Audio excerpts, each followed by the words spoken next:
Hi, if you can hear us, please let us know. Type in the side, type in anywhere. Let us know that you can hear us. Welcome to Noble Warrior. This is a place where entrepreneurs talk about what it takes to create a life of purpose, meaning, joy, and fulfillment. We're going to talk about mental models, actionable tactics, mindset, such that you can take everything that you learn and go out and create your own life of purpose, meaning, and fulfillment. My name is C.K. Lin. I've been a PhD in biomedical engineering from UCLA. I've been a director of the University of California system. I've been a startup executive.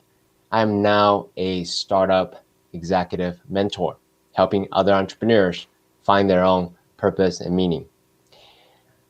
I'm so excited to have my next guest with us. My next guest is a theoretical physicist. He's a speaker, he's an author, he's a musician. He's the author of Living in Flow and Leap to Wholeness, and soon to be published in March 2021. He's the founder of the Synchronicity Institute. He has a master's degree in physics from San Francisco State University and a bachelor in physics from UC Berkeley. Please help me welcome Sky Nelson Isaacs. Hey, CK, it's great to be on the show. Thanks for having me, and it was really nice to get to know you over the past couple months. Yeah, so a lot of people have been on the show before. We had coaches, we have had entrepreneurs, we had musicians, we had investors. And one topic that consistently come up over and over again is the topic of flow and synchronicity. Now we come at it from different angles, from personal experience, from the spiritual experience, from the entrepreneurial practical experience, but I've never had a theoretical physicist come on a show and actually talking about flow and synchronicity. So I'm actually personally really excited to be speaking to you, because here's the thing, synchronicity in my mind is something that's out of the realm of science. So I love to talk to someone with actual hard science background to actually have a productive conversation with. Yeah. Why don't we start off from some definitions, so that way people can say, oh, okay, so that's what flow is, that's what synchronicity is. Why don't we start there? What is flow for you, and what is synchronicity for you? You know, I first had my questions about synchronicity back in my early 20s. And I had experiences that I would call spiritual growing up, because I was raised in a pretty spiritually minded family. But it wasn't until I was a mature person in my 20s when I could start to look at this through a whole picture context and ask myself, these experiences that I've had, I've had experiences of running into people in unexpected places and having it be like, this isn't likely enough to even be calculable in physics terms, it's that unlikely. Or having, opening up to the right page of a book, looking for some guidance on some issue and just opening up a book and being like, that's totally what I needed to hear. And there's alternate explanations for these things too. But I had that same question of, is this science? And ultimately, the question I asked myself, it's either science or it's in my head, like I'm making up this connection. And so that was what I sat with for a long time. And gradually, with enough experiences, started to presume that it must be something that's actually really happening. There must be some way to understand the meaningfulness of these experiences and how they reflect what I'm thinking about and what I'm feeling in my life. And if it's science, then we must be able to explain it with science. Now, it may be that science has to evolve and expand a bit, and I do think we need to expand science to incorporate this extra spoke. There's in physics we have matter, energy, space, and time. And this extra spoke would be meaning. Incorporating meaning into our fundamental description of physical reality. But meaning has another word which is already incorporated into physics, which is information. So it's not a big stretch. The question is, how do you establish this? How do you make it formal? And if you do you have a theory that's just a better explanation? I'm not saying it's necessarily right exactly as it is, but is it a better explanation than the current explanation for synchronicities, which is that they're basically random chance? And if you do see meaning, you're forcing that meaning onto the situation and trying to connect the dots that aren't there. And I think that we can have a better theory than that.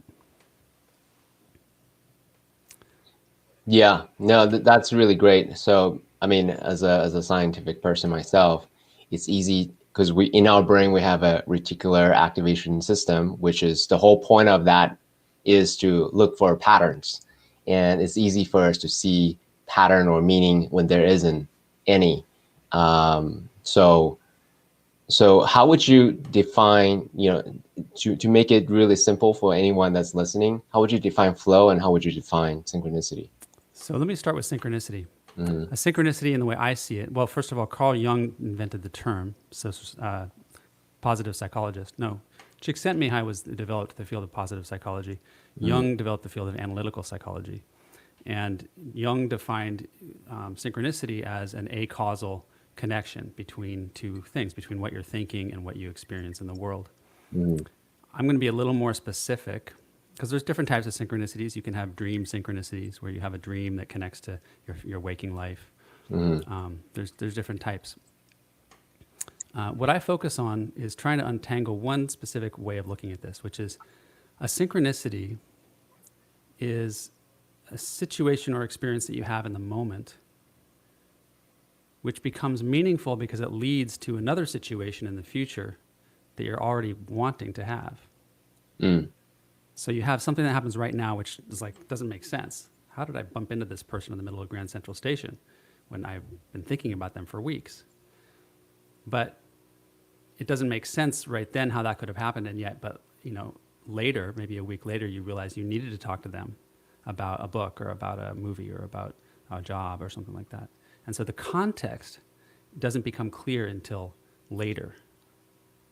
And so I look at synchronicities as events which are happening in our lives whose context is not clear to us. And yet it does fall within a bigger pattern that's happening in your life. And so there's this meaning that is there. So that's a synchronicity. So pause, I want to underline this point real quick. So for anyone who believes in intention manifesting a desired outcome, synchronicity is a serendipitous event that happened that actually that you did not anticipate, that actually help you realize or actualize a desired outcome that you want. Is that an accurate way to reflect what you just said? Yep, definitely. Okay, cool. So I'll give an example. I have a friend, this is a really simple one. This friend had a ring that they had worn for many years and they couldn't remember the stone on it. It was this blue stone. And finally, one day they decided, as we do sometimes, like today I'm going to figure this out. I've been thinking about this for months, trying to remember this stone. I'm going to email my jeweler and take a picture and send it to them.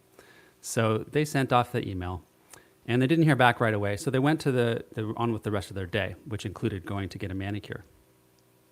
At the manicure, she finishes up and the manicurist asks, "Do you have a stamp card so we can give you credit for coming today?" So the woman reaches in her purse and fumbles around, pulls out a card. And it's not the stamp card. It's the card from the jeweler. And on the back of the card is written the words blue topaz, which is the name of the stone. She realizes immediately, yeah, she had written this down many years ago when she got the stone. So how did that card come to be in her purse? How did she end up at the manicurist and have the manicurist ask her to reach in her purse?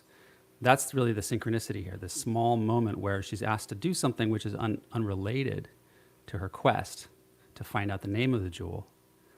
But she goes along with it and she reaches in her purse and finds the answer to this other question that she's seeking.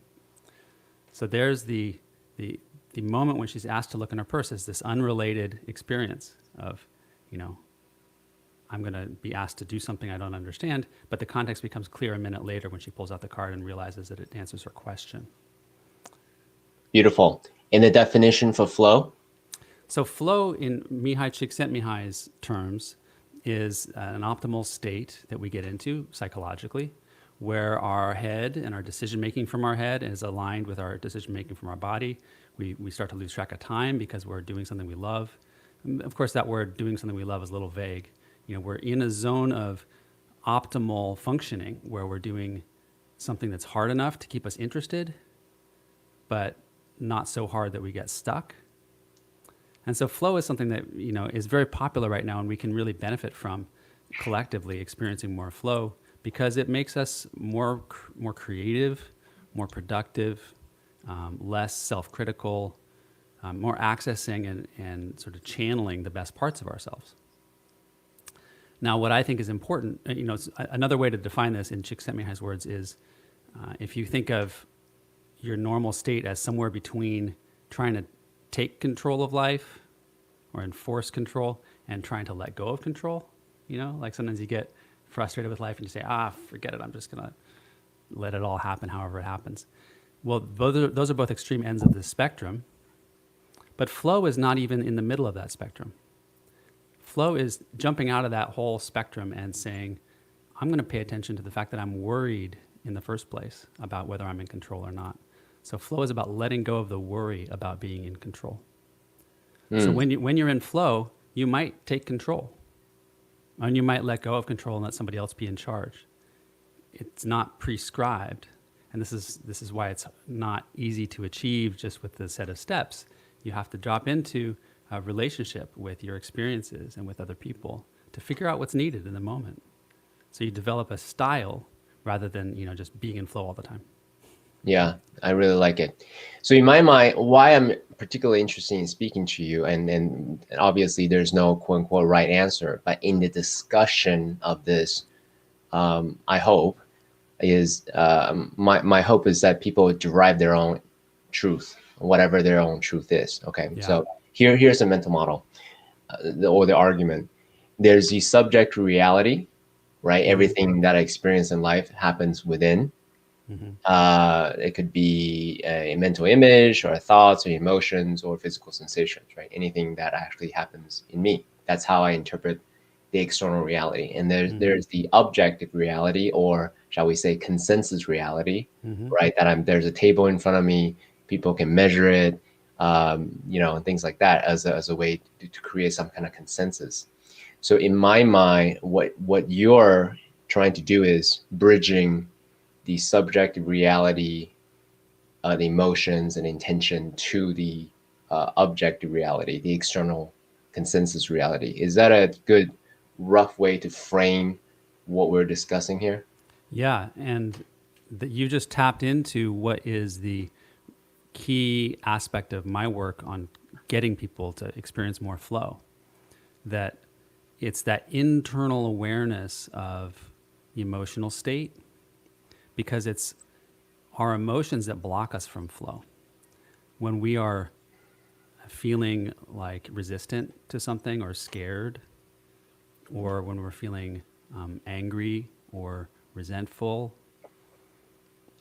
these things stop us from being willing and able to move forward in a way that actually helps us resolve our problems.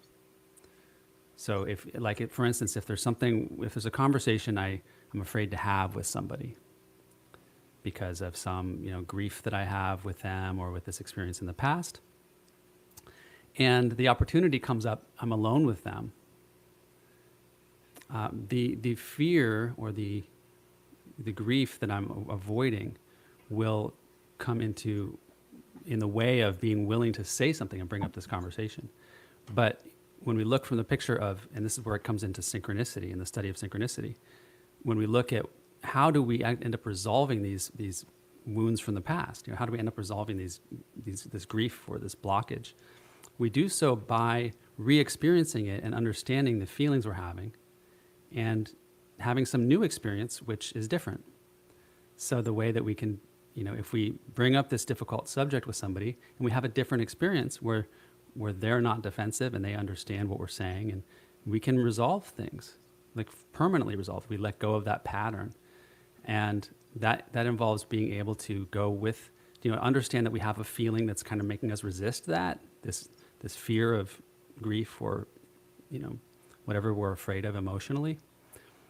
And it's the fear of emotions that keeps us from moving forward, fear of having certain emotions that we don't want to experience again. Yeah, I'm 100% agree with you, Scott, here. I think the challenge that we have here is, so by the way, 100% agree with you. The way I think about it, subjective reality, the truth of who I am, the authentic self, using your words, right, is without, I can't remember exactly how you articulate it in your book, essentially without this artificial lie, this artificial construct, this artificial identities, so you can totally just be yourself. I remember now, it's without an artificial fear, right? That's your authentic reality. So the whole work that we do is to peel away the different artificial or arbitrary fears that we may have as a way Yeah. to be open Like patterns that to we've developed over time, exactly which are not serving us necessarily. We don't even understand them. We don't see them happening, but they're correct. unfolding constantly. Correct. So that part in terms of mental model, 100% there with you. Mm-hmm. I think that the challenge that I face in, well, number one, synchronicity is something that has both time and space. It doesn't happen like that right away, Right. right? It's, Right. something I encounter something and then in some uncertain time, some desired outcome happens. So Right. that in itself makes it even more complicated. Now all of a sudden you have a multifactorial equation here, right? Yeah. Um, what was I going with this? Um, Well, you were saying connecting synchronicity to those, the oh, right. I remember emotional now. I remember now. experience. Right. So as a scientist who is trying to look at this as a theory, as a systems theory point of view, how do you quantify and measure in this thing that's so subjective?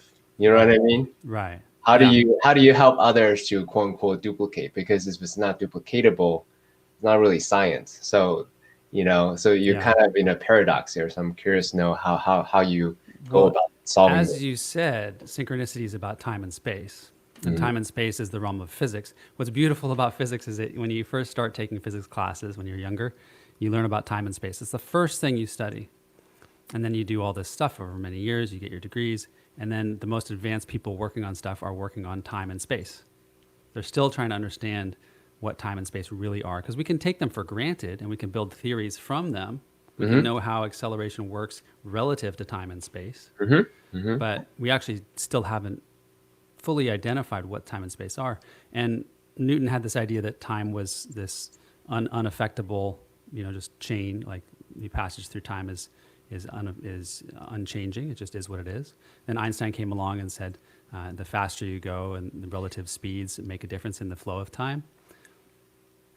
So we've evolved our understanding of time, but we still have a lot of unanswered questions, a lot of things about it that don't quite make sense. We live in the moment. We don't have access to even 10 minutes from now, and we can remember 10 minutes ago, but we can have access to what's 10 feet to our right or to our left, right? So distance is different from time in that regard. We're stuck at one place in time that we call the present. So time and space are the study of physics, and synchronicities are only meaningful because they happen at the right time. I bumped into my good friend while I was traveling in Europe. This is a story I tell on my YouTube channel if anybody wants to listen to the whole thing.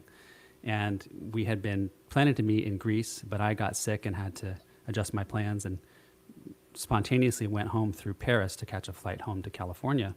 And in Paris, she got diverted too and ended up going to Paris, and we met at the Louvre Museum by accident. And Mm. this is not just anybody. This is a person that ended up going on to become my wife. Mm. So, if we had, the question is, did we meet at that time and space sort of on purpose? Or, how does it work that particular moment, at that particular time, we were in the same place? So my work is to study how things come together at the right time and place. The way that we can quantify that is through this model that's one of the simplest models in quantum mechanics of many worlds. Now, people might be familiar with the many worlds theory of quantum mechanics and think about it like there are many versions of you in the world or in the multiverse, and that's not the right way to think about it in my view. Oh, interesting. Okay, please elaborate. So the quantum mechanical wave function, the wave function is this thing in science that describes all the things you could possibly know about a system. So we don't actually know what an electron is. We know that it has a wave function that we can describe it with. And if we want to know the spin, or if we want to know the mass, or if we want to know the position of the electron, we can measure it from the wave function. And it gives us the right answer. We still don't know what it is exactly, but it's this intermediate state between, like, if there's nothing there, there's nothing there. And if there's actually an electron there, then there's actually an electron. But there's this intermediate state of, okay, there's a wave function, we can query it and get a result, and then we'll get something real. But it's not actually quite real in the same sense. So what the wave function does is it's constantly evolving into possibilities, branching like a tree.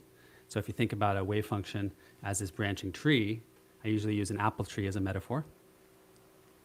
And you can measure, for instance, let's say you have 10 branches on this tree, 10 ways that things could go.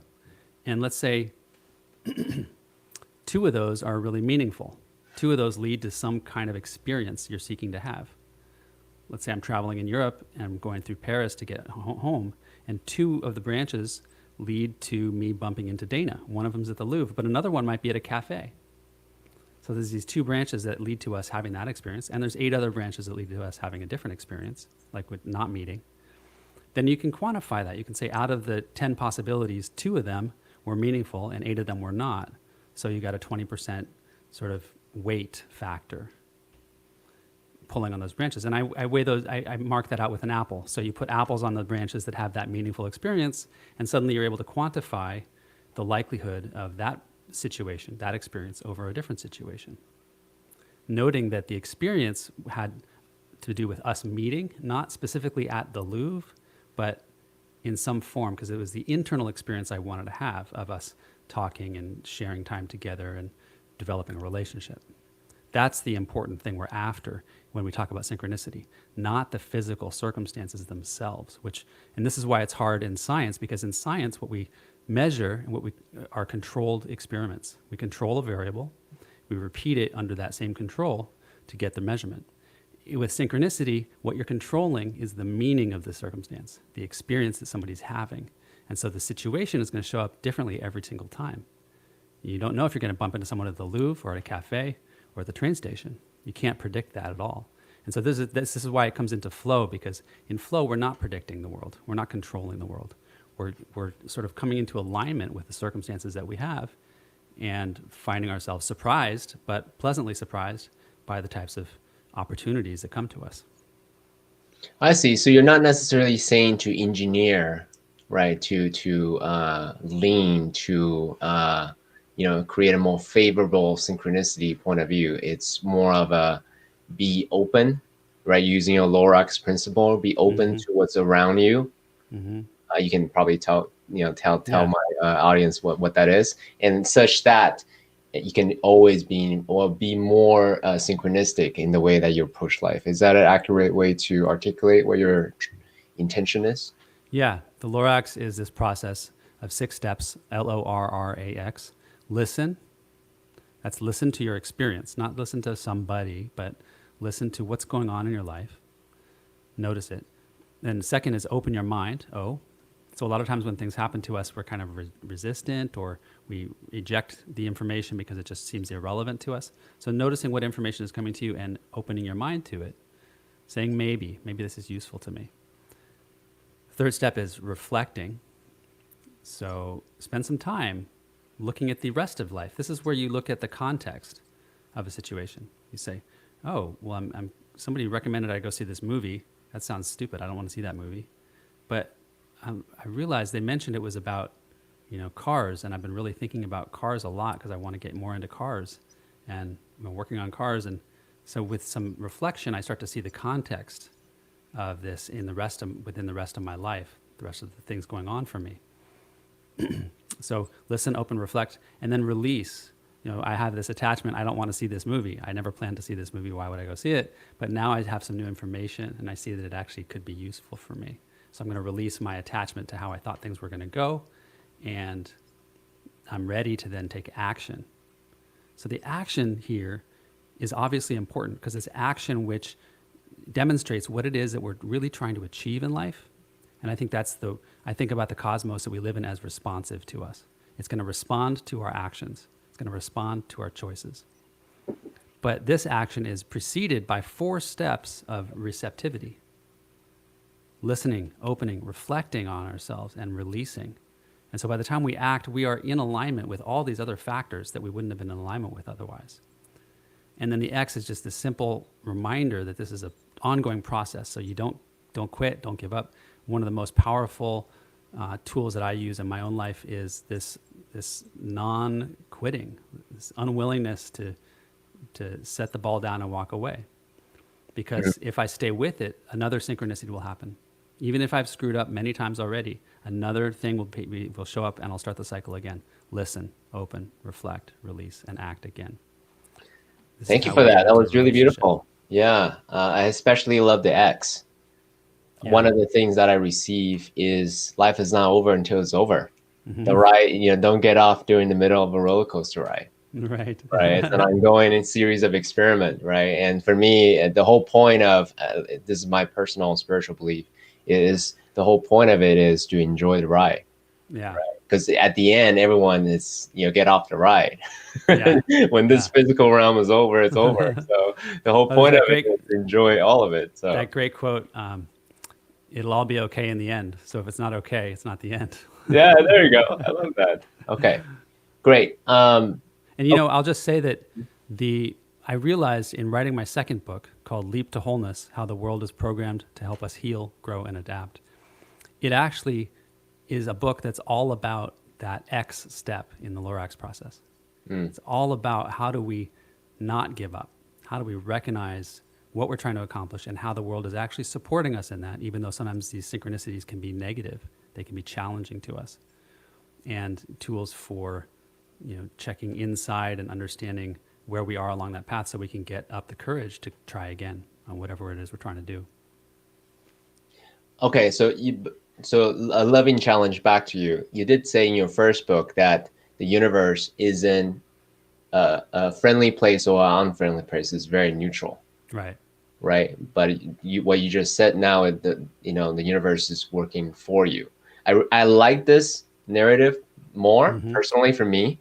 It's not, the world isn't happening to me, it's happening for me, it's happening through me, right? There's different levels. So I'm curious to know if you can articulate that a little bit more, unpack that for us. Well, in the subtitle of this new book, it has the word programmed. The world is programmed. So let's say you have a program that you work with. You can think of anything, social media or whatever. It's not programmed to help you. It's programmed to accomplish a certain set of tasks. And in my view, synchronicity is a program that's operating to help us understand ourselves, help us heal, grow, and adapt in the optimal way. But that happens through challenges because we have wounds that we're trying to get through so we can get back to being more authentic people, back to who we came into this world to be. And so the program is there to assist us in doing that work, but it's going to bring us whatever is needed to do that work. So it's going to bring us a broken down car, or it's going to bring us a failed relationship, because that is necessary for us at that time to recognize the pattern that we're experiencing in our life. And I do a lot of work with recognizing patterns, because we can often see the same situations showing up in our life again and again. And this is that programming. It's meant to help us. It's a responsiveness of the cosmos that we live in. But it's not friendly, like, let me just do some work for you so you don't have to do it, or let me give you the easiest version of life so that because I love you, or something like that. It's in the most even, like, looking eye to eye with somebody and saying, I can help you by reflecting myself to you, and then we can help each other. So I think the cosmos is lifting us up by showing us who we are so we can lift ourselves up. I love it. Okay, so can you speak a little bit more about, okay, so now I'm practicing the Lorax Principle, right? I'm open, I'm reflecting, I'm taking action, and I'm doing it over and over again, right? I'm practicing this as a discipline, like martial art, like a dojo behind my background. Yeah. So what could I look forward to in terms of synchronicity? And let me actually maybe phrase it in a different way. So does that mean that I can drive my life towards more of my intentional outcome? Is that what that means? Or is it more of just be willing to be surprised of what fruits may, this path may take me to? Both. Steve Jobs said famously that you can't connect the dots looking forward. You can only connect them in retrospect, looking back, and you can see how your life lined up to get you where you are. He's talking about how he ended up taking a class in calligraphy at Reed College, and then dropping out of college, and then ended up designing the Macintosh based on those experiences, influenced by his aesthetic. And you can only see that chain looking backwards. I think we can look forwards and start to see the context in our experiences as they're happening. What is the bigger I get fired from a job. Okay. It hurts. It's painful. It feels like a setback. What is the wider context in which that is happening?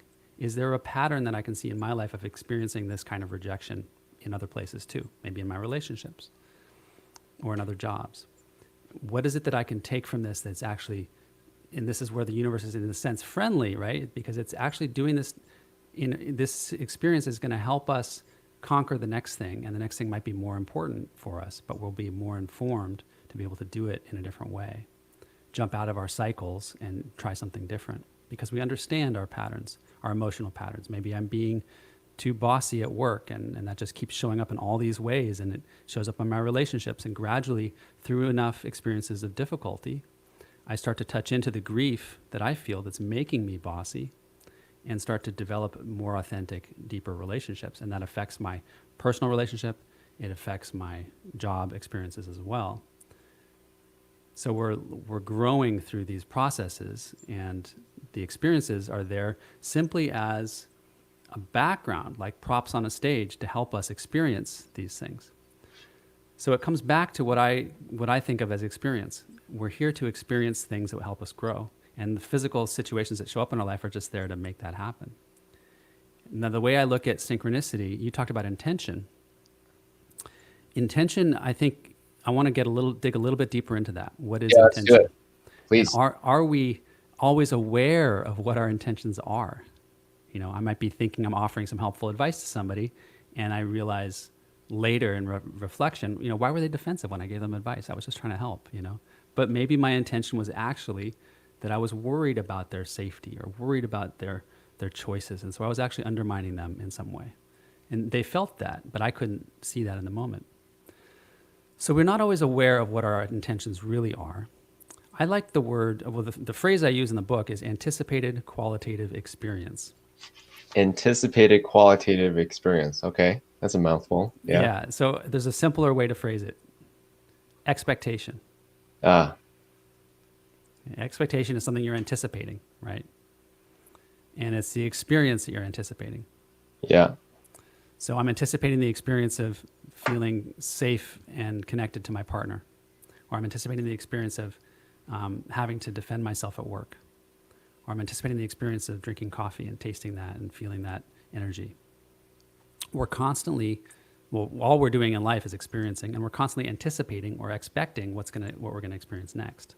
I think that's the way our neurology works. And so my way of phrasing this is that what we anticipate in this way becomes the thing, the apple on the tree. It becomes the thing that we're targeted for as synchronicity unfolds. And so if we're anticipating being criticized at work, let's say, it's going to inform our choices, and we're going to do things which sort of defend ourselves, and you know, maybe make choices to go get extra help from on something we don't need, and then we find ourselves put in a situation where we do get criticized. And there's this sort of dynamic that I don't fully understand, but I see it in my life a lot, where I'm actually anticipating a negative experience, and then I sort of do things to bring that about, and then I experience that. So, sorry, what's the difference between intention and expectation again, from your point of view? It's really about what we're aware of. You know, there really is no difference, but in both cases, I'm trying to highlight the fact that we're not always aware of what we're expecting, what we're intending. You know, there's this underlying programming that we have, which is informing our choices that we're not aware of, and is maybe undermining us. Got it.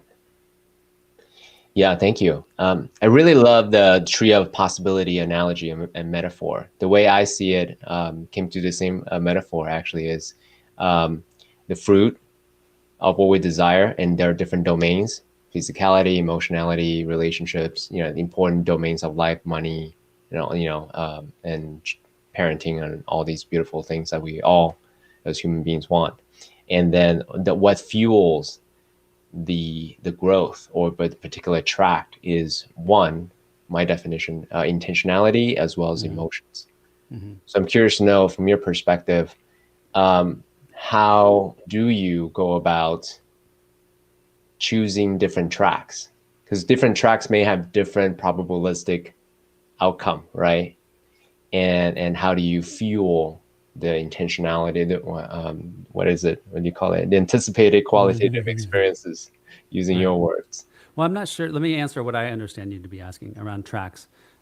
Each of us is multi-layered and complex, and we have, a personal life, and we have a professional life, and we have a health life, and hobbies. And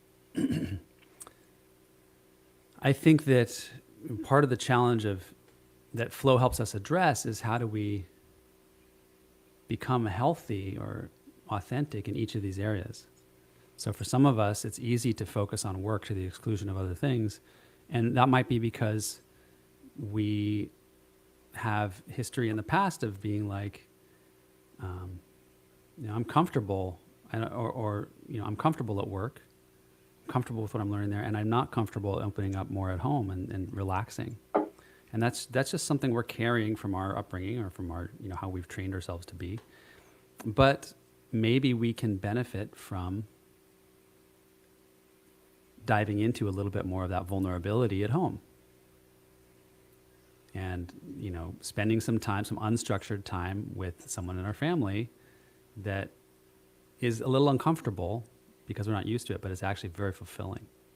Or it could be the other way around. Maybe we're very used to being focused on home, but actually devoting ourselves to something that we care about it professionally, and sort of sacrificing for that might feel scary. And so I think that a really big benefit of practicing flow, practicing tools that get you into flow, and noticing the synchronicities in your life is that you'll start to see synchronicities which are highlighting new paths for you, new paths to explore. And these paths are part of you, right? They're not like out there in the world. They're part of who you came to be, in a sense. They exist in you as paths. Maybe somebody keeps bringing up the idea that you should, do more art, and you keep thinking, I'm not going to do art. That's a waste of time, or something like that. Mm-hmm. But then eventually you start to tune into, oh yeah, when I was a kid, I used to draw all the time, and I forgot about that. And so there's this part of you that is actually wanting to have a little more attention, a little more expression, and it could actually contribute something to your life and to the world. And synchronicities will show up to sort of clue you in that direction. So this openness, this listen to the experience, listen to this surprising experience, and open yourself to it, and then reflect on it. So let's zoom in on that particular decision where you just described right now. What are you advising our audience to focus on in making that decision? Because one may say, let me just focus. I'm just making things up, right? Let's optimize for revenue. Let's optimize for status. Let's optimize for power, etc., etc. Versus let's optimize for this experience of fulfillment and joy and playfulness. Yeah. So if you can zoom in on that particular decision, what do you want our audience to focus on on the internal basis? That's a good question. There's an exercise I do in the new book called the ARG process. The ARG. Yeah, like the pirate. When you're feeling frustrated, you want to say ARG, A-R-G-H. A-R-G-H, okay. And this process is accept your situation. It's what happens when you say ARG. Why did this happen to me again? Why is this person behaving this way? Or why am I experiencing this same situation again? So accepting the situation that you're in. And then recognizing the pattern. R is for recognize. Okay. And when you recognize the pattern, you're opening yourself up to learning from the experience. Saying, maybe I have a role to play in this situation because it keeps happening to me. And it's really powerful when we can start to see the things in common between our frustrating experiences. And, so in the context of this decision about, being reminded about a part of you that likes to do art or wants to spend more time with your family, you might see yourself consistently having difficult experiences in your relationships and sort of ignoring it. But at this point, you've got enough frustration and pain in that part of your life where the relationships don't work out, or there's a lot of conflict in the relationship, that you recognize the pattern and you see, oh yeah, I'm playing a role here because my total uber focus on my work life, for instance, or whatever it is that I'm obsessed with, is actually taking away from this other part of me. And I recognize that this other part of me is important because I'm spending a lot of time in this part of my life being frustrated or, or having conflict. So if you're not feeling frustrated by parts of your life, then you're great, But by being willing to recognize where you're frustrated in life, and then start to practice these things, you can start to see the patterns that might be common across these experiences.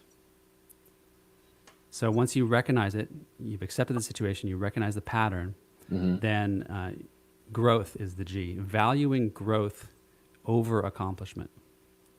And this is, I think, that's something that's really important, and it ties back into that emotional resilience or emotional intelligence. It's hard to value growth when we're attached to winning. And when we've got a bottom line that we have to meet at all costs, it's hard to value, well, this is a good learning experience, right? But in my experience, I'm going to win some and lose some.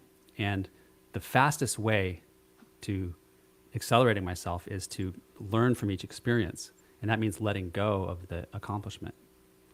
The quicker I can go from grieving a frustrating situation to moving through that and being like, okay, what's next? How can I try this again? The faster I will accelerate myself. So by valuing growth over accomplishment, I actually move much more quickly to success, even though I might lose this battle that I'm in right now. And from this, having recognized the pattern. Sorry, pause. When you say growth, do you mean the internal growth, the realization, the breakthroughs, the overcoming, whatever internal barriers? Is that what you mean? Yeah. Like, when you say growing implies measuring to the status quo, right? Versus accomplishing, because in my mind they are very, very similar. So if you can articulate, what do you measure when you grow? That would be really great. It's actually measuring the reduced number of artificial patterns and behaviors that you're imposing on your life. The reduced number of what's the word for it? Obsessions or things that you do that you're compelled to do that you don't need to. So let's say you always apologize to people, and you make a mistake and you apologize, or you do something well and somebody sort of critiques it in some way and you apologize. But that's a habit that we can take up. And we're doing it maybe because we're trying to protect ourselves, because when we were younger, somebody would criticize us, or we thought that was the safest thing, was to apologize. Well, growth in this case would be recognizing we're in a situation where we want to apologize, understanding that we don't need to, and seeing that pattern showing up all over our life, and then not doing it. So growth would mean removing this behavior that's getting in our way. Got it. Thank you for that. That's actually very helpful, because in my mind, my logical mind says, oh, they're very, very similar. Yeah. So I appreciate that. Thank you. Yeah. And that illustrates the healing as well, because when you remove that behavior that's getting in your way, you've healed it. You're no longer compelled to respond to this hidden feeling. I think these hidden feelings, it's important to identify. We walk around feeling things that we don't know. Yeah. Just I'll let you get to H in a moment. I just want a quick interjection real quick. Most high achievers, would they come to me and say, hey, CK, I want to get to the next level. And their strategy is, what could I add? What Right. new tools, technologies, Right. knowledge, relationships, projects, companies, whatever it may be. What could I add? The fastest way, from my point of view, giving personal experience as well as coaching others, actually is to reduce the mental chatters, especially reduce the mental constructs of what the world should be versus being in reality and just being open and okay and equanimous with what's happening right now. The fastest way to exponential growth from my personal experience, is to reduce the internal chatters, the neuroses that we have. Yeah. Yeah, to your That's earlier what point. mindfulness is about. Yeah. And mindfulness has become much more well known recently in the mainstream for a good reason. I'm really happy about that. So Uh, please, H. my, well, I'll say, maybe we can come back to this. Yeah. My next book, Leap to Wholeness, is about the science of filters. Mm. Filters are, if you go skiing with goggles that have like orange filters, they're filtering out the orange light, so the orange light bounces off them, and everyone else can see it. That's why they look orange. But what gets to your eyes is everything but the orange. So filtering is an act of removing something from a signal, a data signal or whatever, and giving you everything else but that. And so I look at the science of filters. We use it all the time in audio and video processing, and how it's about starting with something that's completely full of noise and removing the part you don't want, and what comes through is a meaningful signal. And in the same way, our lives are cluttered with noise, all these voices and emotions and expectations and programs from our past experiences. And what we're doing with this work is filtering out those things that no longer serve us. One other way to look at those filters, which I think is really important, is to also see that as a person who has these emotions and these ideas about life, these belief structures, we are filtering information all the time. So, like, I'm filtering your facial expressions through my own perceptive apparatus and deciding what I think you're feeling, and then responding to that. And I do that with everybody. That's just the way we interact. And so if those filters inside of us are warped, or it's known, there's actually research that's been done that we project our emotional state onto other people by assuming that they feel like we feel. And this is, of course, not going to be accurate a lot of the time. And so it causes difficulties in relationship, in interactions, in communication. So what are some of the, since you open a loop, I want to close it. So what are some of the ways, the practices that one may have, since you're writing a book about it, to remain as open as possible, being as objective as possible, rather than projecting my own emotion onto others, from your point of view? I think we have to see and understand what our filter is. You can't get through it or around it or let it go until you understand, oh yeah, I'm processing information in this way. I'm seeing everything that my spouse says as a criticism. And I've done that forever. And so I assume that's true, but that's actually a pattern in myself. So by doing practices like the one we talked about, accept your situation, accept when you feel criticized, recognize the pattern, see that you feel criticized a lot, value growth over accomplishment. So accomplishment in this case would be like arguing and being right. Like I'm going to let go of being right with my spouse, and instead I'm going to value that I'm going to learn something about myself here, and I'm going to let myself be criticized, but I'm going to heal by seeing that this pattern is happening and I can let it go. I no longer need to take it personally when I'm told, you didn't empty the dishwasher when I asked you to, or whatever it might be. So letting go of those patterns, we have to recognize them first, and then we can start to let go of those filters that clog up our perception and weigh down our communications. So let me do a quick recap, and then I'll get into more synchronicity, if you don't mind. So ARGH, accept, recognize, growth, and heal. Heal. There's a beautiful practice to allow me to be more open to new synchronicities in my life. So you're essentially teaching a lot of these type of, I would say, spiritual type principles as a way to help people to be more open, and then guide them towards more synchronicity. So be more open to synchronicities. Yeah. Yeah, and I love that you call them spiritual, because all I've really talked about is emotional intelligence, and I do think of it as spiritual. But even if you don't think of it as spiritual, you can recognize the importance of emotional intelligence, of understanding what you feel every day and how that impacts what you do. And if you can have more awareness and control over what you feel, you can have more awareness and control over what you do. And that leads to more success in various ways. Yeah, actually, if you don't mind, let's explore that topic a little bit. And this is a Socratic inquiry, so this is something I'm curious about. In my mind, emotional intelligence, as well as the whole question about spirituality, for me, the path may be different, but the outcome is that we feel better. So to me, they're almost synonymous. They overlap with each other quite significantly, Yeah, actually. So yeah. for you, what is the distinction of the two, and then what may be the destination? Are they Yeah, different? to me, they're part of the same thing, and Mhm.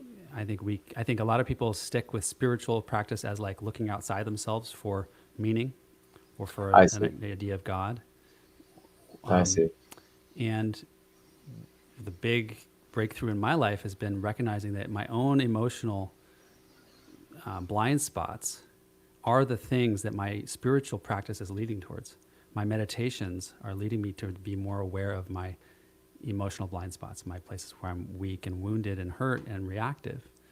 And so I think that they're tied together. And then if we stay in the spiritual, which might be more of a heady thing, like how do I make sense of my life in a spiritual way, then we don't dive into what we're feeling, then I think we're bypassing the actual growth. The growth is both about changing the way we think and changing the way we feel by removing certain patterns that aren't serving us. Hmm. I like that. If you don't mind, I'll share my personal I love, interpretation of what we're talking about here. So maybe if I look at the frame of macro and micro, mm-hmm, emotional intelligence is of a personal practice. How do I manage the micro, the subjective reality within me? And spirituality is more of the macro, right? What's my mm-hmm, relationship to the greater universe, the cosmos, etc. And for me, personal breakthrough is once I had my own awakening moments through plant medicine ceremonies and whatnot, then I realized like, oh, I don't need to fight for survival, right? Have a greater experience with the macro. And right. then again, the outcome is that I'm calmer, I'm more relaxed. Mm-hmm. I don't need to constantly try to figure out where do I stand and how do I navigate this realm, this great, macro universe. Curious to know your thoughts. Totally agree. Um, I think one of the really beneficial things about having a view on these bigger questions. What is the universe? Why are we here? What is space and time? Because if we take these things for granted, like, yeah, they just exist, then it feels like we're just stuck in our little small little life and our problems seem really big and intractable. And we find ourselves fighting for survival. But if you start to look at what the cosmos really is and ask some of these bigger questions, like how is it that we can constantly be expanding our sense of our estimate of how many stars there are in the galaxy and how many galaxies there are in the cosmos, and start to realize that there's more galaxies in the cosmos than we can count, and what does that even mean? And actually, one of the amazing things about the work I'm doing in my second book is understanding this realm of description that we call the frequency domain, where there's no time and space whatsoever. If you look at a music file, you have an audio file with music. In regular time, you hear music. In the frequency domain, there's no time. You just see the frequencies all lined up in a pattern. So there's a way of describing the world without space and time. This is a very deep subject, and it should inspire a sense of awe and wonder that it breaks us out of our current worldview, whatever that is, that might be constricted. And so I think a sense of awe and wonder at the cosmos is really useful for getting us out of our insecurities and out of the things that are limiting us from taking a risk in our life and saying, oh, I don't have to fight for my survival. And this is one thing that synchronicity and awareness of this process can do.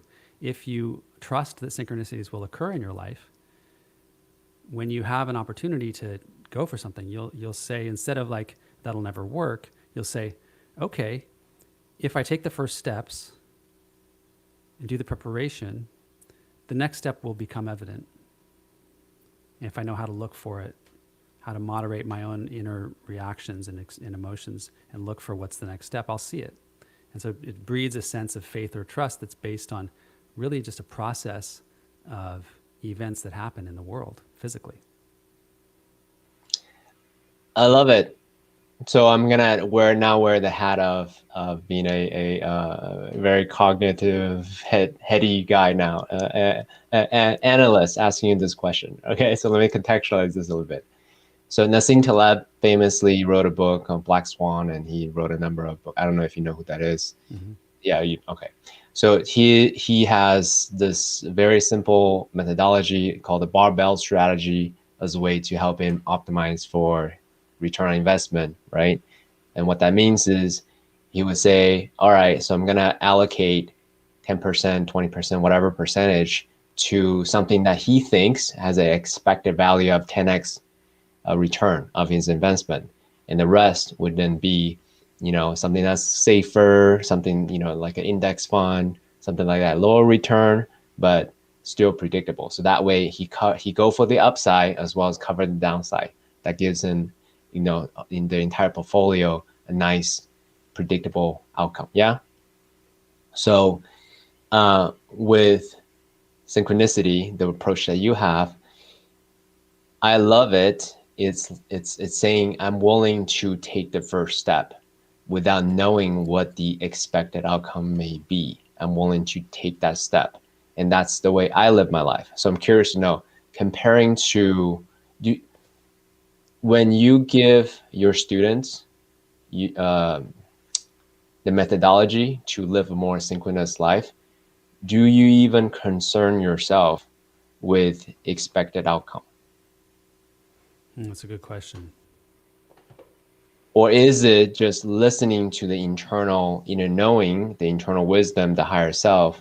It could be a good thing. Let me just go for it. Take the first step and the next and the next and the next, and live in the present moment rather than trying to project forward what the expected outcome may be, 10x or 2x or whatever. Does that make sense? There's two things I want to answer there.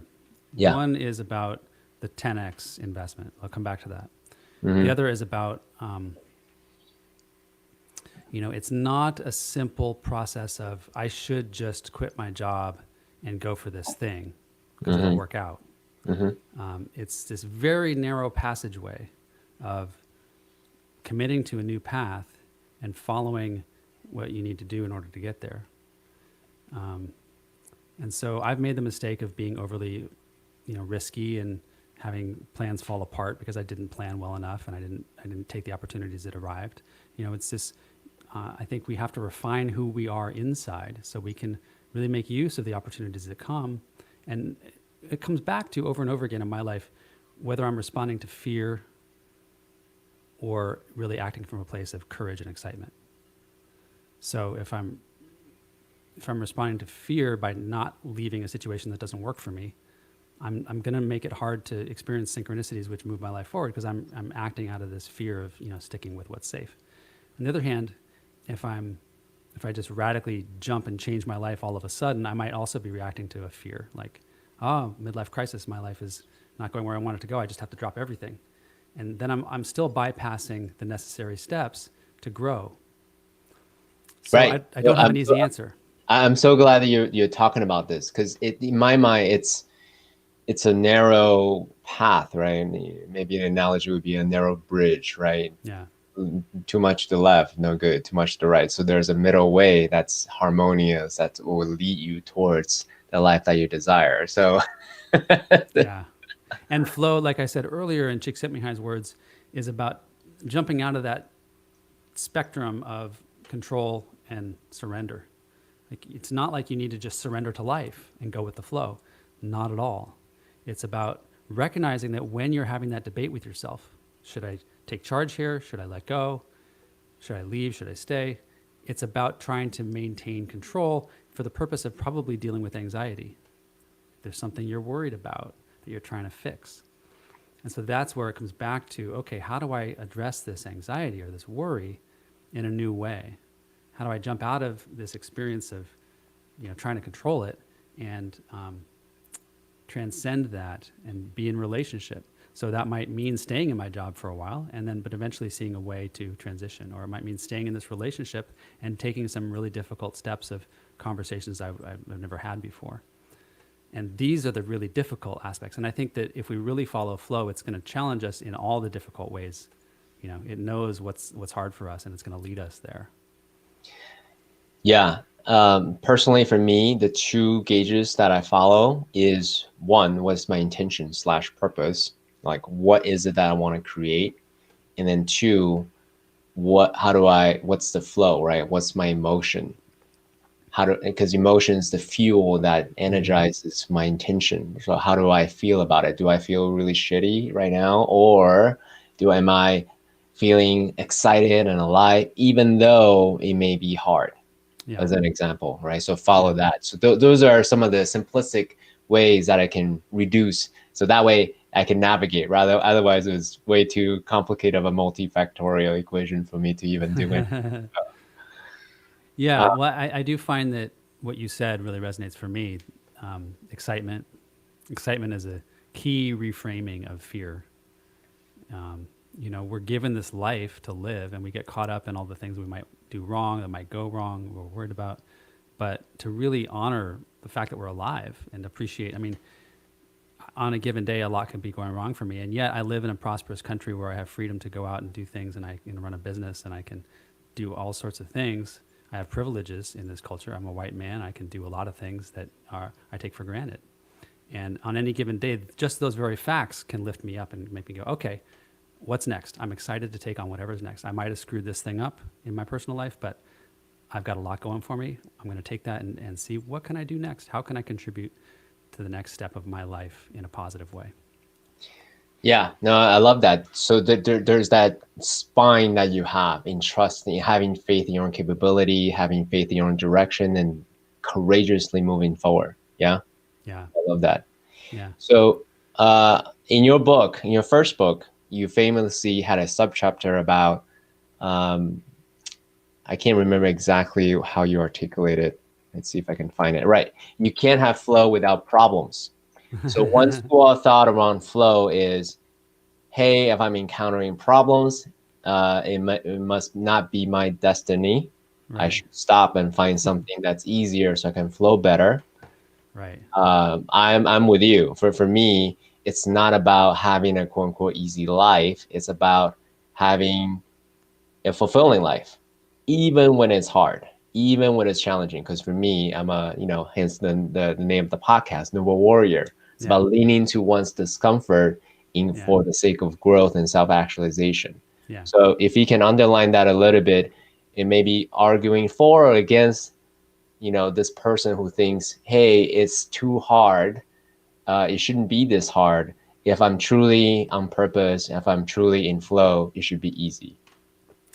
Let me tell a story that ties back into Nassim Taleb's book too, about the 10x thing, the investment of 10x of your portfolio into the high stakes stuff, and then keeping the rest of it safe. In short, my experience is that life is asking me for a commitment in a direction in order to bring me then the needed steps. So the safe path of like, I'm going to invest 10% of my time in this new hobby, and the rest of my time, 90%, I'm going to focus on doing all the normal stuff, is not the thing that's going to take me to another level in that hobby. And so let me illustrate that with a story. I was working for a software company and experiencing the urge to do the things I'm doing now, writing and teaching, and was driving home one day and asking myself, I had a pretty good situation at the software company. I wasn't working full time. I was making enough money to live, and I had a family. And I was asking myself, should I leave though in order to pursue this thing? I've been doing research into synchronicity for 15 years at that point. So it wasn't new. It was something I really wanted to do. I want to go back and research this more. I want to spend more time speaking about it. And in the car, I called my coach. And with the coach, I sort of argued for myself that, I really didn't have any obstacles right now stopping me from doing those things. So I could stay in the job. There was no conflict. It wasn't like I was being offered a chance to do something for my speaking or my book, but I was too busy at work. Like I could do both. And so I argued myself into this state of like, I can do both. I'm just going to wait and see. Well, that week, the following week at work, a good friend of mine left. Things got shaken up quite substantially. A good friend left. As a result, someone else was let go, and we had vacancies sort of in the leadership. And there was a lot of change that suddenly happened. And then I was asked to step into one of those leadership roles. And it was exciting. I had never thought about doing that, and so I said yes. Well, for the next year, I found myself working a lot, and I was busy, and I was in this role of just learning and growing and investing in this job. And I wasn't doing those other things that before I had had some time for. So I chose to sort of wait and see and do both and invest 10% of my time in the thing I loved and the other 90% at work. And it ended up turning into a situation where I had to invest 110% at work. And it wasn't until a year later when things, I would say, weren't flowing, or they were flowing in a direction that I knew I didn't want to go anymore, getting more and more intense in ways that I could control less and less, that I decided this was evidence for me that I did need to choose carefully what I wanted to do with my life. And that was the point at which I chose to leave the job, and I ended up going back to grad school and getting a degree. And that all worked out well with little breadcrumbs along the way to help me make that transition. So I'm not sure if I touched into the question. Would you remind me what the question here was? That's Nassim Taleb's work.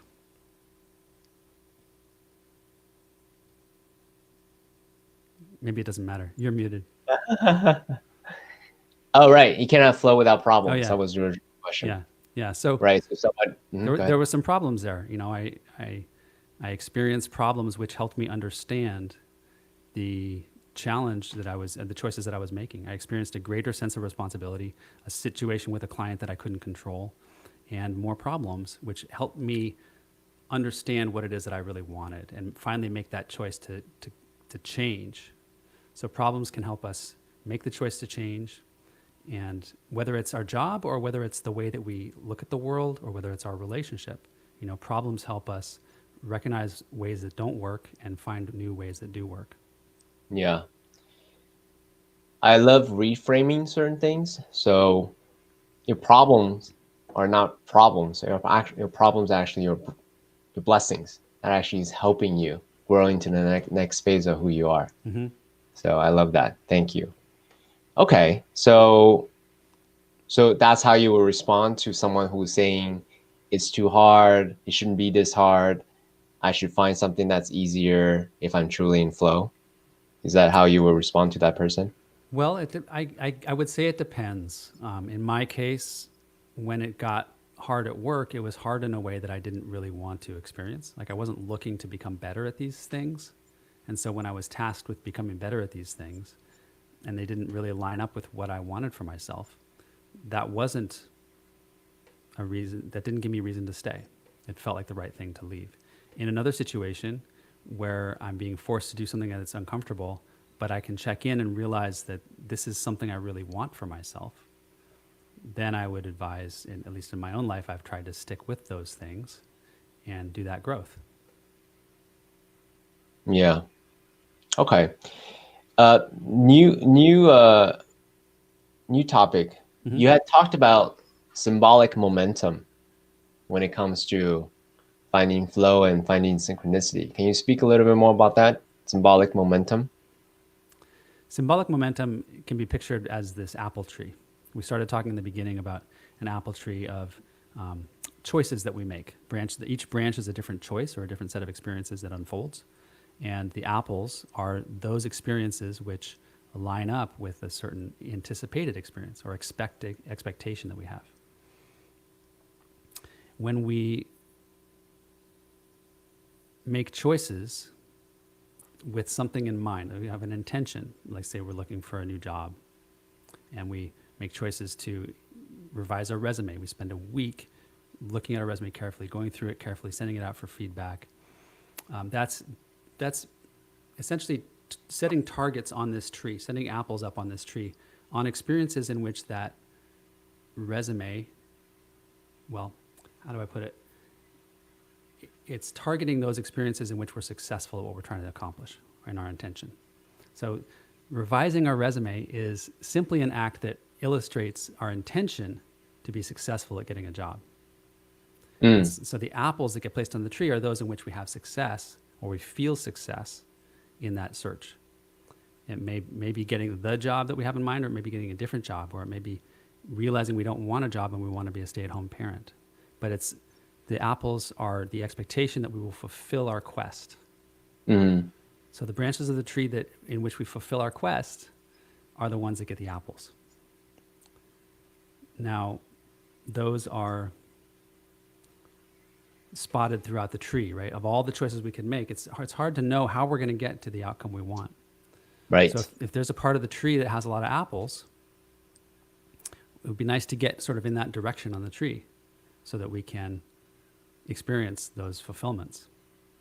And by investing ourselves, by revising our resume, by sending it out to a number of people, by going to job interviews, by talking to friends and neighbors about looking for work, these are all things that are highlighting the same apples. They keep saying, the apples I want are this experience of fulfillment with my job. And gradually that moves me closer and closer to this part of the tree with more apples. And so on day one, I might be at the bottom of a tree that has, apples sort of spread out. On day 7, I might be over here on this part of the tree where there's a lot more apples. And if I go back again to what we did earlier of counting the branches and saying, well, now there's 8 branches and 4 of them have apples, I've got a 50% chance of getting a fulfillment. Whereas before I might have had 20 branches and only 4 of them had apples. And so that's like a 20% chance or something like that. So by moving in the direction of my intention, I'm increasing the likelihood of getting the experience I want because I'm moving to a part of the tree where there's more of those experiences that I want to have. I see. The closer you get to the branch that has apples, the higher the probabilistic outcome is. That's right. It's essentially what you're saying. So That's take the first step. There may be 8 different paths, and then take the next step, maybe 4 different paths, and the next step after that, maybe 2 paths. Right. And then now all of a sudden you have a 50-50 chance to get the apple that you want. Yeah. That's what you're saying. Yeah, and you may not realize you've built all this momentum, right? You might have been working on trying to get a job for 6 months. You're starting to get frustrated and lose energy. You've sent out resumes, you've done interviews, and you don't realize that you're actually surrounded by a bunch of apples that are likely to come true soon if you keep the momentum up. Momentum in physics is this idea that once something's in motion, it keeps moving in that same motion unless you stop it. So this comes back to developing a practice of action, staying with the action of whatever that looks like, investing in training for myself or sending out resumes or talking to people about work. And keeping that momentum up means keep investing in the actions that are relevant, and then trusting that you're letting go of the attachment to a particular outcome and trusting that the one will fall in your lap at some point. Yeah. There's a famous quote. Go ahead, finish your thought. Well, and being able to see it, because we might be attached to it looking a certain way, but actually the opportunity that comes is not at that company we're thinking about. It's at this other place or with this other person that we hadn't even considered. Yeah. Okay. So I love that. I'm a man of action. There was a famous quote. I can't remember exactly how it goes. Essentially saying that it's not about taking massive action, because oftentimes if you can take massive action, we're running very enthusiastically towards the wrong direction, right? So how would you advise someone, as a gut check, as a sanity check, that they're not just taking massive action, but they're going down the wrong direction?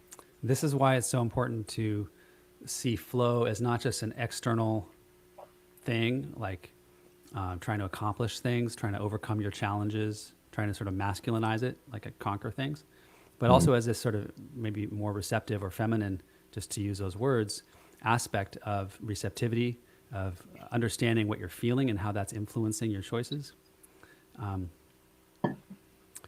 I think that we can, well, I'm not sure what I want to say about that. It comes back to knowing ourselves. And if we know ourselves, then we'll be taking action, like in the Lorax process: listen, open, reflect, and release. That helps us know ourselves. And then from there, the action that comes is more aligned with both ourselves and what we really want, and also with the circumstances outside of us. Yeah, I guess what I'm, because let me use another metaphor they use in your book. You use a metaphor of an acorn. Is it acorn? Anyways, a tree, right? A seed that you planted. Before the tree start to get rooted and blossom, there's a period between getting planted and actually start to get rooted and blossom and sprouted and grow into an oak tree, right? Yeah. So that is, so when the sprouts is going, that's quote unquote traction. So there's a little bit of a faith between being planted to sprouting. So that period is what I'm talking about. How does one discern something is happening? You just don't see, you can't see the evidence of it yet, versus you're going down the wrong direction, is essentially what I'm trying to articulate here. Yeah, I think that in my experience, that is where the doubt comes in. Mm-hmm. So think about the quantum mechanics. If I was to explain it in the simplest terms, quantum mechanics is a study of what the world is doing when you're not watching it. Yes. How is the world unfolding when you're not observing? So the way I want you to think about your experiences is like a fence. And there's fence posts in the ground every so often. Mm-hmm. And in between the fence posts, what? There's this empty space with just a string or a wire. The fence posts are your actual experiences. Those are the things you know. Those are the things that you can know for sure you actually witnessed and you actually experienced. Everything else is uncertain. And now, the normal way of thinking is that everything else that happens in between my observations is unknown to me, but it happens. Like, what's the world doing when I'm not looking? Well, it's still happening. Mm-hmm. But what quantum mechanics really is saying, at least at the particle level, is that in between those measurements we make, it's unfolding into all the possibilities like a tree. Mm-hmm. It's not actually in one of them. And so there's this sort of liminal space of uncertainty or possibility, which isn't like our regular world. And I want your listeners to think about their lives also in the same way. What you're observing right now is what you can say is reality. This is the fence post. It's not until the next fence post that I'm going to be able to say what I know for sure. So like I send off that resume, that's a fence post, right? I know I've sent it. I might get an email back saying, hey, we received this. Thank you for sending it. That's a fence post. I know for sure. Mm-hmm. In between that and the next interaction is this space that I don't know what to do with. And my tendency might be to feel like, well, they're taking too long to get back to me. They probably decided to pass. Mm-hmm. And so then I might have a pattern in my life of being like, oh, forget it. I'm not going to keep trying. Really what I would advise is to recognize that you're in this liminal space where there's these possibilities unfolding. And what you can do is invest yourself. Keep working, building that momentum. I think about pedaling a bicycle. Keep pedaling your bicycle. You don't need to look back and see who's gotten back to you and check your email 100 times a day. Keep training yourself. If you want to do a job in a field, then keep learning about that field. Keep becoming better at what you do. Keep sending out more resumes. Don't hang your hat on any one piece of it, because that actually stops the process of building momentum. Your job is just to keep building that momentum, even when you don't know. And so it ties into this idea of having faith in a process that it will unfold when the timing is, at some point. And in the meantime, who do you want to be? Mm. Yeah, I love that. Thank you. I know that you are, so that's actually one of the, it's so simple to articulate this. I'm a little embarrassed to say it in public here, but I'm just gonna say it, right? The realization that I have is, what is your life's work? If your life's work is gonna be a writer, then you write. If you're a musician, then you write music. Mm-hmm. If you're a podcast, you make podcasts. Mm-hmm. If you're a comedian, you tell jokes. It's really it comes down to such a simple act. Yeah. So and then it's the daily practice that you keep producing, no matter what, because that's part of your chosen dharmic path. Right. So I love that I'm talking to an author / musician / physicist You know, so what would you say is your daily practice as a way to fulfill your path? You know, keep watering that seed Yeah. such that it blossom into a mighty oak tree. I'll tell you that story of how I got this book published because it's exactly that. Mm. And this is how I really firmly planted this idea into my consciousness. I spent about 6 months or 9 months. I wrote the book in 2011. Okay. Oh wow. I sat on the manuscript. I kept revising it. I'm a perfectionist sometimes, so I kept going back and like changing things and making it better. And finally decided one year in 2015. Yeah, it's like a You know, thesis. You a six yeah, hour long yeah, audiobook. So yeah. it's massive. And I went back and decided to try and publish it. And I talked to somebody who was like a niche publisher, and they were easy to connect with, and they were interested. But then I decided, you know what? I really feel like I want to publish with a publisher that can get this book out there to more people. And I feel like this is a place in my life where I want to do that. I want to try my best. So I spent about 9 months sending out proposals. And these were only to a small list of publishers that would accept them from an unpublished author, accept new proposals. And so I did my research. It was just like finding a job. I'd fill out a proposal. It would take me like 2 or 3 weeks or a month to fill out this proposal, to write it, send it off. You have to wait to submit any more proposals before you to hear back from them. So it's like this long process. I got rejected maybe 3 times. And then synchronistically, I reached out to someone who I work with, and they suggested a publisher. And I reached out to this publisher, North Atlantic Books, and they were receptive. And so I sent them my proposal and waited for about 4 weeks to hear back from them. And in that 4 weeks, when I finally clicked send on the proposal in my email box, I just took a deep breath of relief and said, I'm done. And I waited. I didn't keep writing. And I did other stuff. I was like, I get to get back to these other projects in my life, and I get to, garden, and I get to do all these other things that I've been putting off. So I kind of could feel, when it came time to hear back from them, I could kind of feel that I wasn't really invested. I was just hoping to get a positive response, hoping that they would approve. And I finally got that email back one night driving home, and they said, some of us liked it, some of us didn't, and we decided to pass. And I sort of knew that was coming, and I was really disappointed. But that week, in sort of recovering and doing a postmortem on myself, I found Oprah's website, which is a writer's contract. And Oprah's writer's contract is spending an hour every day, uninterrupted, completely uninterrupted, just writing. And if you don't have anything to write, you just sit there. And I took up that practice. I found somebody who was interested in writing a book and wanted me to ghostwrite their book. I found, I had my blog, which nobody was reading, but I could still post stuff there. And over the course of the next 4 or 5 months, I wrote every day for an hour. Usually I got up at 5 a.m. and wrote before my family got up. And so I did what you're saying. I became a writer. I didn't have a publisher. I didn't have an output, but I became the person I wanted to be. And I knew that practice was what I was missing before. When I reconnected with the same publisher at a conference about 6 months later, I was in a position where I knew what I was doing, and they were receptive to receiving the manuscript again. And I just said, you know what, let me start over. And I gave them a totally new proposal, and they said yes, and I started the book from scratch. So wow. the book I wrote in 2011 is not the book that you read. Wow. That's a beautiful illustration of what we're talking about. And I love the every time you step into the role, and whether you write one sentence or a full chapter, it actually doesn't matter. Every time you step into that, you're a writer. So every time you're reinforcing that identity, Yeah. I'm a writer. Yeah. So there's that faith in the capability and then confidence in oneself, and really present to the world that, hey, I'm a writer. God damn it, I've been doing this, right? So I'm not a poser. I'm for sure a writer, because you start believing that yourself. That's a beautiful illustration. And you believe it because you've become experienced at it.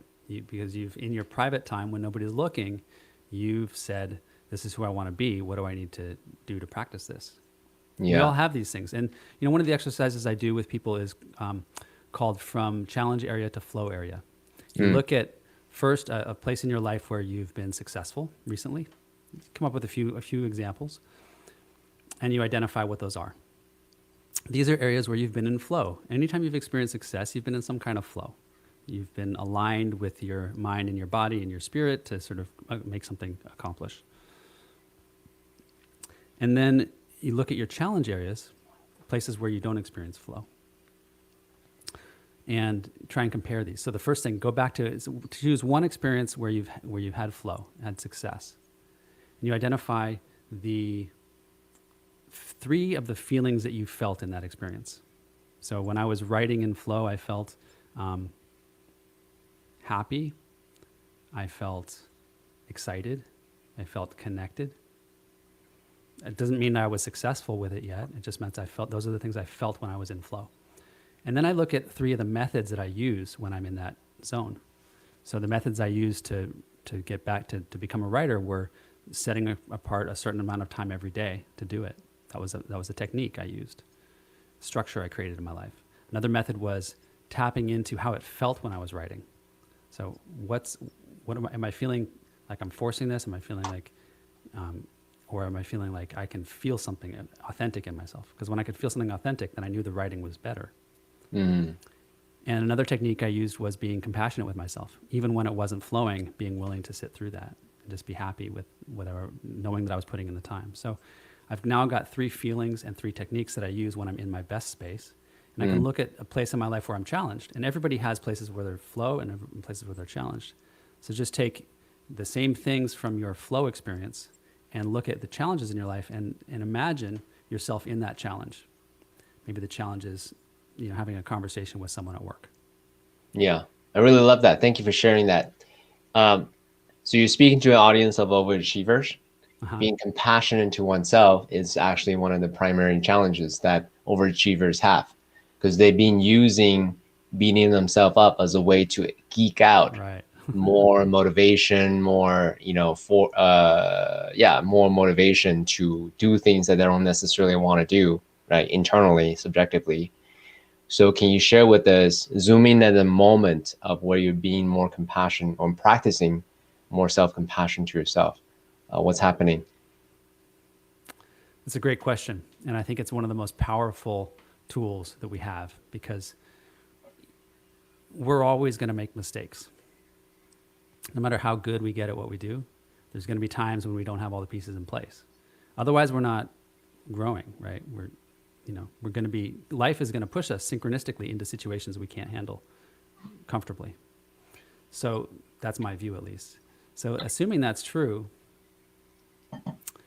how do we handle those moments when we make a mistake? Self-compassion allows us to deal with the internal feelings that we have. Like if I make a mistake in front of a crowd and it's actually somebody else, so I feel like somebody else kind of put me in that situation, or somebody, confused me and so I did something wrong, I might go into resentment or blame, right? If I go into resentment and others or towards someone else. Towards someone else. So, but that's because I'm actually beating myself up. So it starts with me beating myself up for making a mistake. Then I go to find someone else whose fault it was. So I can practice becoming less blaming, but actually the best thing to practice is becoming more compassionate with myself. Because if I don't feel upset at myself, there's no need to go out and find other people that are to blame. So that's the root of it, of all the other negative effects that I might be causing in the world, is the self-treatment, the self-compassion. So if I find myself at any time in a negative space of or feeling resentment or anger, or these kind of negative type of feelings that we can feel, I can look inside myself and try and track down, where is it that I'm not being accepting of myself, or that I'm expecting more of myself than I was able to give. And this comes back, you don't need to necessarily forgive myself. I don't even know what that means right away. But I need to recognize the pattern. Okay, I'm actually being hard on myself because I should have put in more time preparing last night and I didn't. Okay. Why am I hard on myself about that? Well, I do remember a time earlier in my life when, my parent or someone, a role model, was really harsh with me about that. And I really believe it's important to prepare well. So I let myself down. And just recognizing that pattern and that internal dialogue can help to have some space from being reactive about it. Okay, so say you identify that early childhood moment, and then what? So there's this process that I call synchronicity as a process of healing, and it's basically saying you're going to keep repeating patterns, Uh-huh. and you're going to keep experiencing synchronicities which replay that pattern for you. The synchronicity is you're on stage and somebody screws up and it affects you. You know, it's a negative thing maybe that puts you in the same situation. So then Yeah. what do? If you know yourself enough, if you've seen the pattern enough, if you've seen how you get angry and why enough, then you have choice as to how you respond. Yes. So let's say I'm in a situation where I'm feeling self-critical for not preparing enough last night and therefore I'm not ready for the situation that happened. Yes. What would I do? I would pause. I'd not do whatever I thought I needed to do next. You know, whether it's write back to somebody right away on email or, you know, say something directly to somebody right then. I'd spend enough time reflecting. You know, I'd do the Lorax process, listen to the situation, pay attention, open my mind. Maybe I don't have all the information, and I'd reflect on, you know, what it is that I'm feeling. And you know, if I'm feeling upset at myself for not preparing enough, it's not somebody else's problem. So then I get to take responsibility for my own feelings of, you know, letting myself down or inadequacy. So you do an inventory of your emotions. Yeah. Mhm. Yeah. Yep. That's right. That's a good way to put it. Thank you.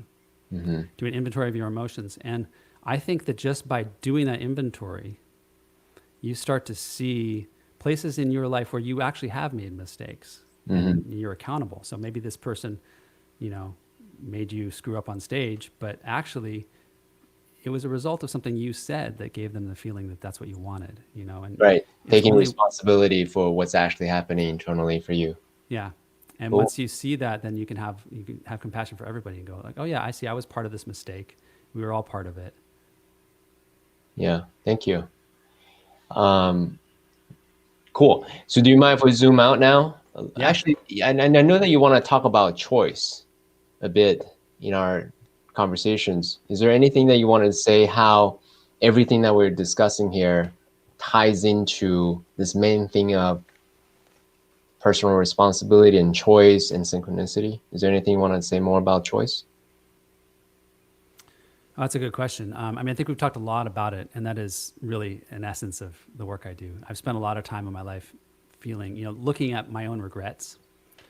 Why do I regret? What do I regret? And looking at choices. You know, I started thinking about synchronicity seriously as a scientific process by looking at, you know, how do I decide between one path and another? Mm. How do I decide between one job career and another career? How do I decide between one client and another? How do I decide where to spend my time in a given day? What's valuable to me? And what I found was no matter what I chose, something would unfold from that which was beneficial. And so Yeah. rather, you know, I started off coming at this with a sense of like, what's the right choice? And I've come to see in a much broader sense of anything I choose is going to be reinforced. It's like planting seeds. So am I choosing something I really want to grow? And I've grown in confidence that whatever I plant is going to grow. So I'm no longer like trying to prove something to myself. I'm actually thinking more about, okay, what's important here? What's important to me? How do I Oh, okay. be in service? That's actually amazing because a lot of overachievers, there's a hint of imposter syndrome. Mm-hmm. And Seth Godin said it really well. He said the fact that you're outside your comfort zone means precisely you're doing something that's outside of your competency. So of Right. course you can feel a sense of imposter syndrome because it's outside of your competency. Yeah. So with that said, what was I getting there? Totally forgot. Yeah, that's It's all like right. that again. Damn. I'm feeling the same kind of like we've covered so many pieces of this, and choice is such a big aspect of my life experience. And synchronicities are those moments when we're receiving a response to a choice we've made, right? So we've chosen to go in one direction, and then the universe sort of gives us this experience, and we're like, this was the right choice. It reinforces it for us. But it's not because we made the right decision. It's because the cosmos that we live in is responsive. We're going to experience things that reflect what we've chosen. So when I took that job, that promotion at the company, I experienced more responsibility. I chose that, and I experienced more of that. But that reflected to me that that wasn't actually the direction I wanted to go in the long run. So this programming of the world we live in is not positive. It's to reflect to us what we've chosen so that we can decide for ourselves, is this what we want to choose? Is this what's important to us? Yeah, allow it to unfold. So perfect. So let's segue and zoom out to the macro.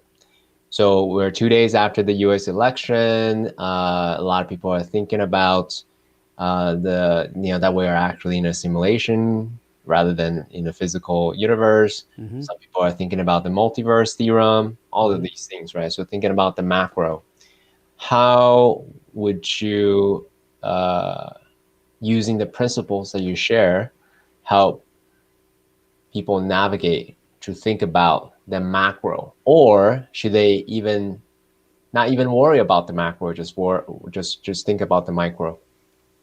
Okay, I want to say a couple things about that. Hopefully, I remember. Mhm. Second thing is not worrying about the macro, just focusing on the micro. That's flow. But let me come back to that. Mhm. The first thing is I've felt, just like everybody else, a certain amount of trepidation around the outcome of the election and the whole process of the election.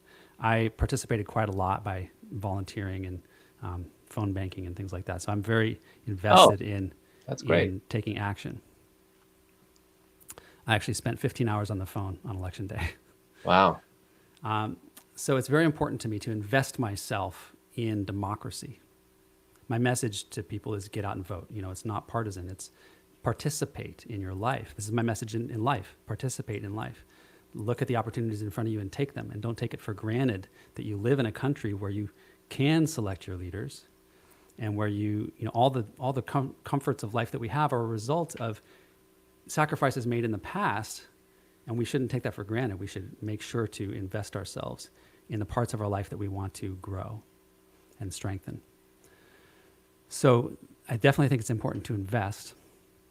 What I think is also important in terms of managing the experience, because I've definitely been up and down on a roller coaster of anxiety, and this ties into what are we afraid of when we're on this roller coaster of anxiety.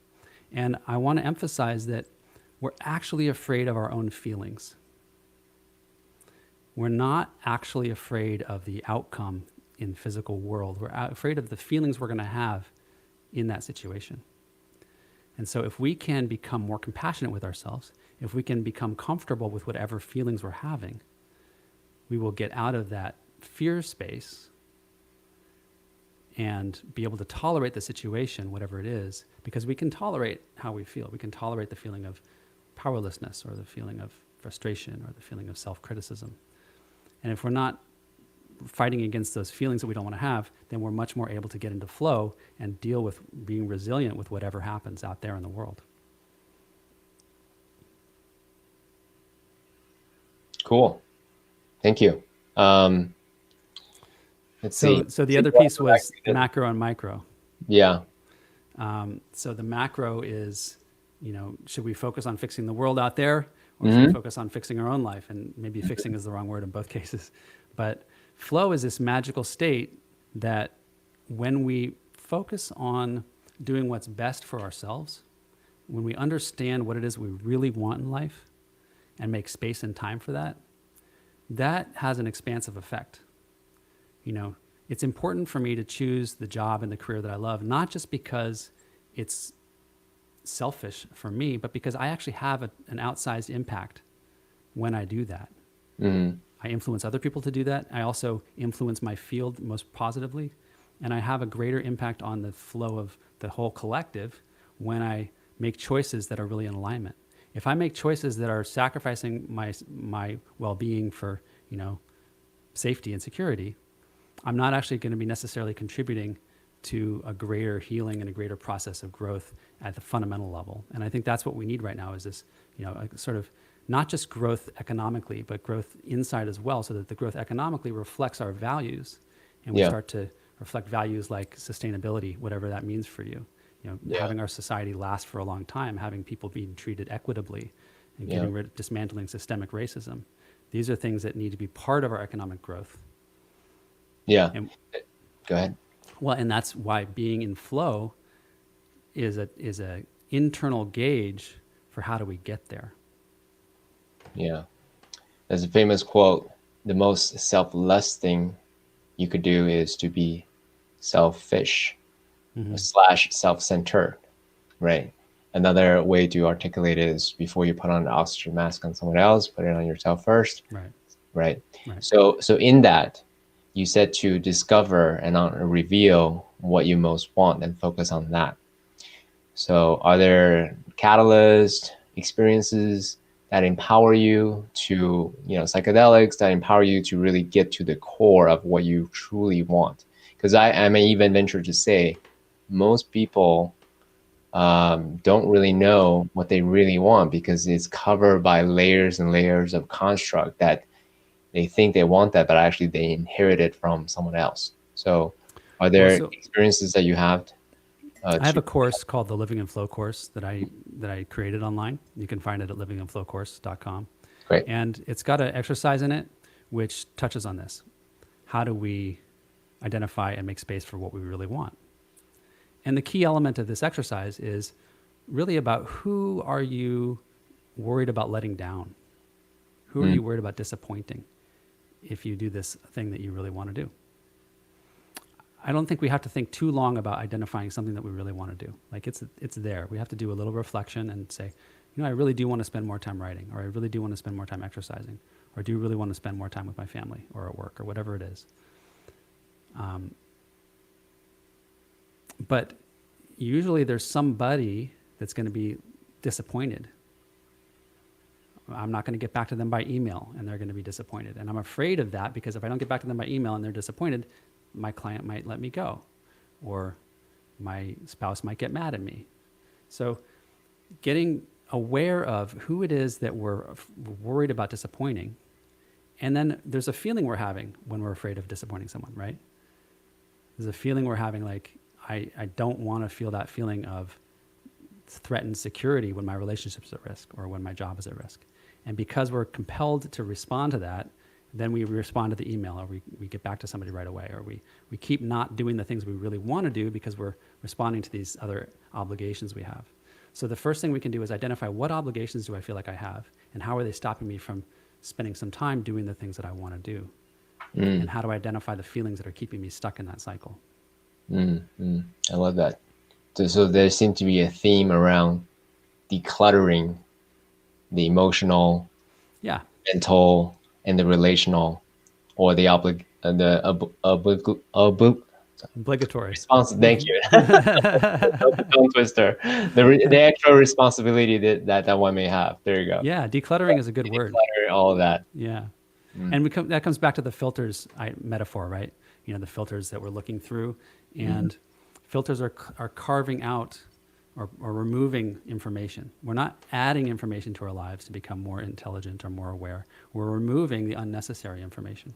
And I think about, and this is a theme of the book, the second book, Leap to Wholeness, I think about instead of creating something from nothing, instead of creating your life from scratch, think of your life like a big block of marble and you're carving away the pieces you don't want. And what remains is the life that you want because you've chosen not to do these other things. Yeah, the famous story about Michelangelo and David. Yeah, just chip away anything that's what I'm not picturing. David. Yeah. Yeah, thank you for saying that. Do you mind if we do some rapid fire questions and we'll wrap? Sure. Cool. All right. What's your definition of purpose? Persistent, meaningful action in a row. I love it. What is your definition of fulfillment?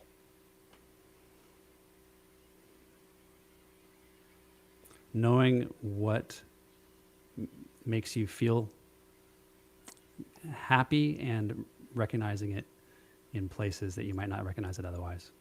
I love it. What's your definition of wealth?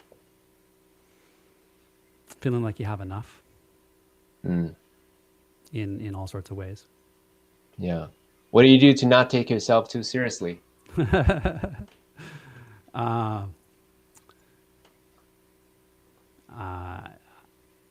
I spend time with my daughter and my wife. My daughter makes me laugh all the time. She's a little obsessed with it because I'm so serious. As in, she obsessed with your She's always trying to seriousness? make me crack up, always trying to make me Oh, I laugh. see. Oh, wow. What a blessing. She's good at it. Yeah. Oh, that's beautiful. Yeah. That's a good balance for me. It's a crucial part of who I am to have this other leg that I stand upon, which grounds me in my practices. Okay, so for the younger and single Sky who didn't have a daughter yet, Yeah. what would you say to what practice would you advise him to take on to not take himself too seriously? Mm.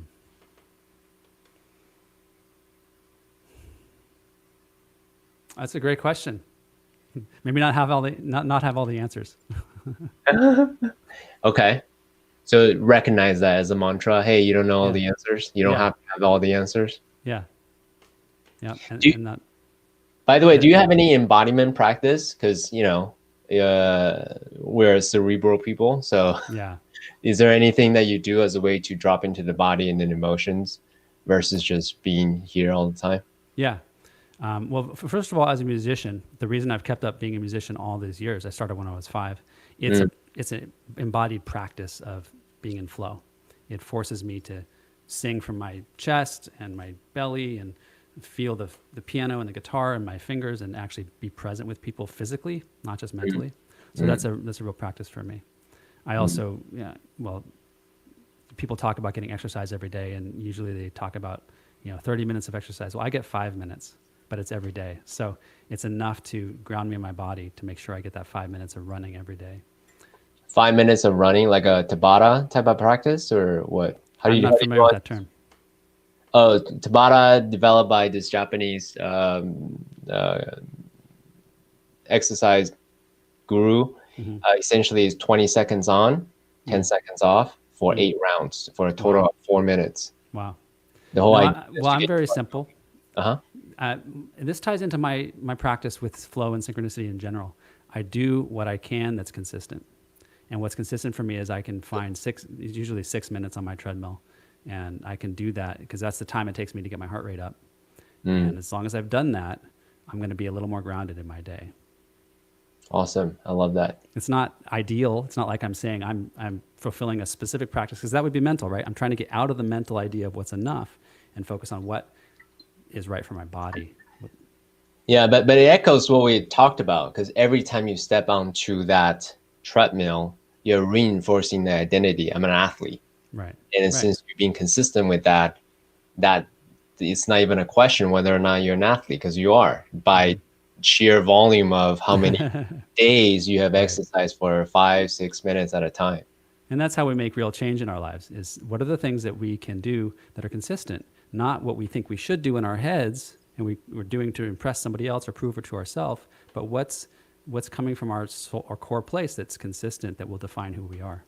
Yeah, that's beautiful. Last question. In the last 5 years, what new belief, behavior, or habits have most improved your life? Self-compassion, coming back to that, because it's with self-compassion that I take myself less seriously. It's with self-compassion that I don't give up when I feel like I made a mistake. It's the thing that keeps me from stopping pedaling the bicycle. And Mm, that pedaling the bicycle is what keeps my life moving forward. beautiful. Sky, I really, really appreciate you being here on the show. We went through a wide range of topics. We talked about being comfortable with oneself. We talked about synchronicity, the nature of synchronicity, subjective reality versus consensus reality. We talked about serendipity. We talked about a number of things, how things come together at the right time and in the right space, Mm-hmm. and the Lorax principle, the ARGH principle, Mm-hmm. and I so appreciate you just being willing to have this conversation. It's really challenging actually to talk about this very esoteric, but it's also a very important thing that everyone wants to know: synchronicity and flow and all that. Yeah, So, well, I really appreciate the depth of the conversation and the questions that you ask. It's really been an enjoyment to sit here with you and do this. beautiful. I hope to we get to do this again. Yeah, I look forward to it. Thanks, CK. Okay, guys. Complete.